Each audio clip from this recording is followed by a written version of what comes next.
On this question, it's asking, what is the domain of this expression? So in order to find, usually the domain of any expression is usually all real numbers, except the stuff that kind of screws things up. And the only thing that can screw up a fraction is if you have a 0 on the bottom. If you have a 0 on the bottom, it can't happen. So we're going to ask ourselves, what's going to make this guy on the bottom 0? So the top we don't really need to worry about because it's not going to change the domain. I can plug whatever I want at the top and it's just fine. The bottom is the problem. So in order to find what makes this guy 0, we're going to have to use a zero product property on the bottom. So that means we're going to have to factor. So 2 times 10 is negative 20. Two things that multiply negative 20 that give me, two things that multiply negative 20 that give me 1 is going to be 5 and negative 4.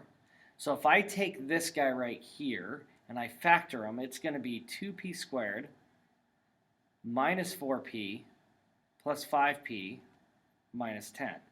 And if I see what comes out of this, it's a 2p, and left over is a p minus 2. And then what comes out of this is going to be a 5, and that's going to give me a p minus 2 left over. So this factors out to be, if I take this guy and I put it back in here, p minus 2 factors out, and then we're left with a 2p plus 5. Now, if I'm asking myself, what makes the bottom 0? That means either this is going to be 0 or this is going to be 0, because if this is 0, you multiply it to this, and it's all going to be 0 on the bottom, and we don't want that to happen. So what's going to be, what makes this 0 is going to be 2, and what makes this 0 is negative 5/2.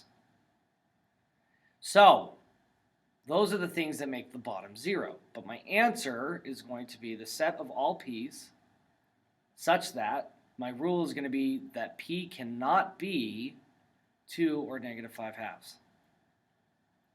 And the reason it cannot be is because everything works except for these guys. So my domain is everything, but it cannot be these two guys. And that is the answer.